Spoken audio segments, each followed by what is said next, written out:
Beyond the Echo Cavern by BreAnna Teschendorf, Chapter 25, The Snake's Promise. The waterfall was crushing. It pounded down on Charlie's head with such force that he felt like he was being crushed completely, even though he was still standing. He felt that he was getting smaller and smaller, being squished into almost nothing between the weight of that tremendous fall.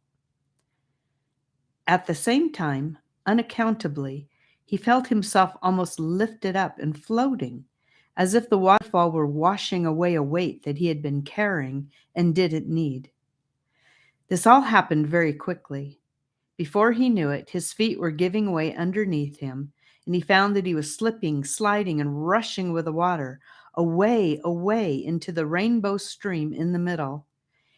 He lost consciousness, and his mind disappeared into the darkness his eyes were already in. Annika and Gabe saw it happen and watched with their mouths opened as Charlie's body, seemingly lifeless, floated along with the water right past them. Gabe was the first to react to the surprise, which was fortunate, because they didn't want Charlie to be washed away with the river into the hole at the end of the cave into who knows where. "We have to catch him!" Gabe screamed. In panic, he ran off running downstream.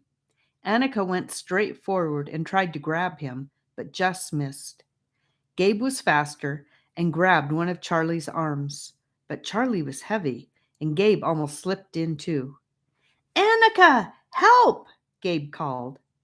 Of course, she was at his side in a flash, grabbed Charlie's leg, and helped Gabe heave him out of the water.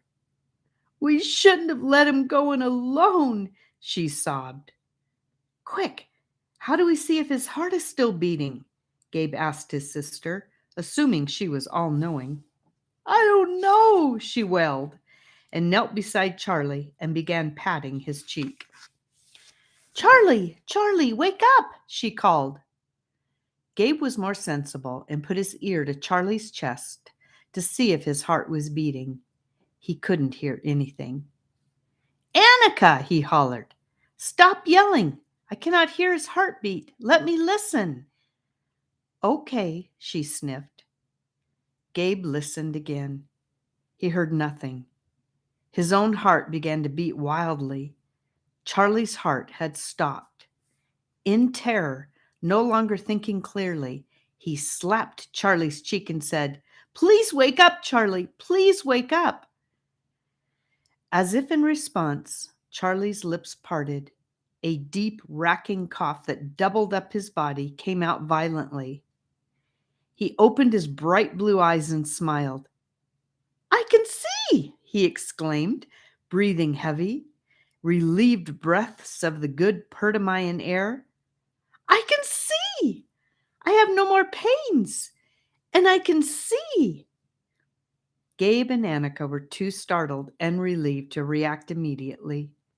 Charlie reached up with both arms wide and circled each of their necks in a big wet hug that made them burst into joyous laughter as they returned the hug. "You can see," echoed Annika. "It's a miracle." "How can you see? How did it happen?" Gabe asked, pulling away, looking deeply into Charlie's eyes, as if he could disclose the secret to the miracle hidden within them. "It was Hoan," Charlie said simply, and he was surprised that he used that name for the voice, but of course, that is who it was. "You were dead, Charlie," said Annika. "At least it seemed like you were dead. Did you see Hoan?" "I didn't see him, but he talked to me in my dream." "Yes, dead," Charlie mused. "I think I did just die, somehow. Well, I guess that snake was right. Remember?" He looked cheerfully from Gabe to Annika. Since the day they had entered the cave, it had been always in the back of Charlie's mind that he had been promised death if he entered the cave. Of course, it hadn't affected Gabe and Annika in quite the same way. They had not been threatened. What? Gabe was confused. It seemed like years had gone by since they had entered the cave, even though it was only a few days. The snake said I would die if I entered the cave, Charlie reminded them. Well, I guess he was right. I did just die, sort of. The good news is I never have to be afraid of death again. I know now Hoan is always with us, even here, even now, even in death. Charlie looked around with his bright new eyes, taking in all the beautiful colors and lights in the room for the first time. The sight of it reminded him of his dream, and he was filled up with the pleasure of joy again. I know Hoan is with us, volunteered Gabe. He helped me get the torch. I didn't say it before, but I wouldn't have been brave enough without him. Yeah, and he helped us find food like he promised, Annika smiled. Now, Charlie, you have to taste the flowers.